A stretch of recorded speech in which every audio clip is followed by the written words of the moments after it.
बरं काय काय प्रसंग कसा झाला काय काय माहित पडलं का तुम्हाला? कसं काय झालं ते माहित नाही सर, पण त्याने अनुष्काने आत्महत्या केली असं दाखवलं. पण ते योग्य नाही ना, एवढी लहान चिमणी पोरगी कसं करू शकते असं? त्याने काय केलं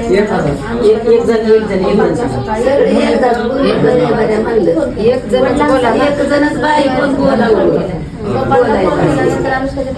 मम्मीला फोन केला.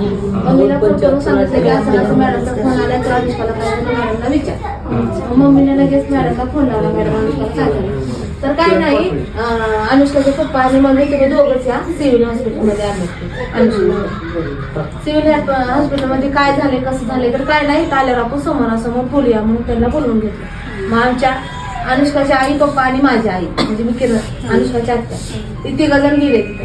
तिघजण गेल्यानंतर मॅडमला फोन केला, मॅडम कुठे यायचं तर गेटवर या. गेटवर म्हणून आतमधनं बोलवलं त्यांना आतमध्ये. मग ही सिव्हिल हॉस्पिटलमध्ये ह्यांना वाटलं ऍडमिट रूम मध्ये असेल अनुष्का म्हणून त्यांनी रूम चेक करायला. अनुष्काला कुठल्या रूम मध्ये टाकले काय केले तर अनुष्का कुठंच नाही. मग मॅडमला परत फोन केला, आम्ही सिव्हिल हॉस्पिटलमध्ये आलोय आणि मॅडम अनुष्का कुठंच नाही. तर शिवघरामध्ये टाकतात तिथं त्यांना बोलतो अनुष्काच्या पप्पाला मम्मीला आणि आई. तिथे गेले मग तर मॅडम असं टॉवेल हातात घेऊन येते आणि अनुष्काच्या मम्मीच्या घराला करते, तुम्हाला बेटने सुसाईड की आहे म्हणून टॉवेल हातात अनुष्काच्या मम्मीच्या दिला. मग कसं काय कुठं आहे म्हणून विचारले अनुष्काच्या मम्मी. तर क्या बताऊ तुम्ही म्हणून तिथं दाखवायला त्या रूमवर. मग अनुष्काचे पप्पा ऐकले नाही, ओरडले माझी मुलगी कुठं आहे काय कसं झालं काय झालं. तर अनुष्काच्या पप्पाने मॅडम काही करून त्या ह्याच्यात वापरून बघितलं तर अनुष्काला त्यांच्यावर टाकलेलं होतं समोर. ते मला विचारता आलं नाही का तुम्ही पंचनामा करायचा, तुम्ही त्यावेळेला हात काढला ते सांगताना काय सांगतेत हृदयामध्ये ठोके वगैरे चालू होते, ऑक्सिजन लावून आम्ही ऑक्सिजन लावून आणलं असं सांगताय. पण मॅडम त्या सीसीटीव्ही फुटेज मध्ये असं दिसतंय की अनुष्काला गाडीच्या तिकीट. आणि दुसरी गोष्ट अँब्युलन्स वगैरे काय मागवलं नाही त्यांनी, प्रायव्हेट गाडीमध्ये नेऊन शिवग्राममध्ये टाकलेलं आहे.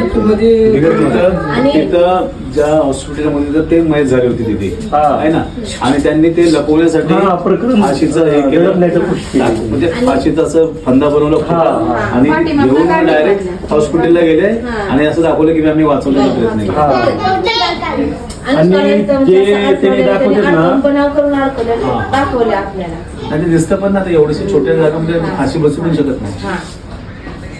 अरे जीव वगैरे बाहेर आली होती ते जीव वगैरे बाहेर आलेलं नाही, ती जीव असा प्रकार झाल्यानंतर तुम्हाला किती वेळाने तिथे बोलले मॅडम? सकाळ उठून नाही, त्यांनी ते रात्रीचा कार्यक्रम केला ते काय माहिती नाही.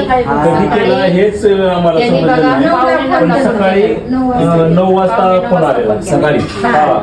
मग लगेच अर्ध्या तासामध्ये अनुष्काच्या मम्मी पप्पा लातूरला पोहोचले. मुलीला एकदम अचानक असं काय झाले म्हणून हॉस्टेलमध्ये गेले.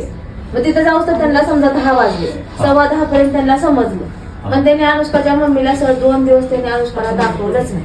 2 दिवस 2 दिवस दाखवले. शेवटी माहित नाही काय झालं. वकील मॅडम म्हणजे हे केल्यानंतर त्यांनी अनुष्काला दाखवलं तर अनुष्काच्या काय आमच्या गाडीला बघितलं जाऊन दुसऱ्या दिवशी तर अनुष्काच्या मारलेलं, पाठीवर मारलेलं, परत डोक्याला लागलेलं, डोक्यात लाल माती कचरा लाल हातावर ओळख होते, असे छडीनं मारलेले सगळे वन होते सर. हे झालेले होते.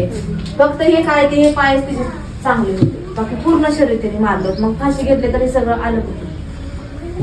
माती समजा बाहेरून काहीतरी केलं बस. पाठीभाग सर जंगलाचा भाग आहे त्यांच्या शाळेचा. ग्राउंड असं आहे. बरं पोरगी ते शाळामध्ये किती वर्षापासून होती? 6 महिने झाले. पण यंदा या वर्षी स्कॉलरशिप नवोदय मिळाली. बरोबर, 6व्यापासून नवोदय विद्यालयामध्ये सुरू होतं. पोरगी हुशार होती, भरपूर हुशार होती सर. संविधान वाचायची तेव्हा तिचं संविधान पण तिथं आहे सर. ती घरी आल्यानंतर संविधान वाचायचं स्वप्न होतं.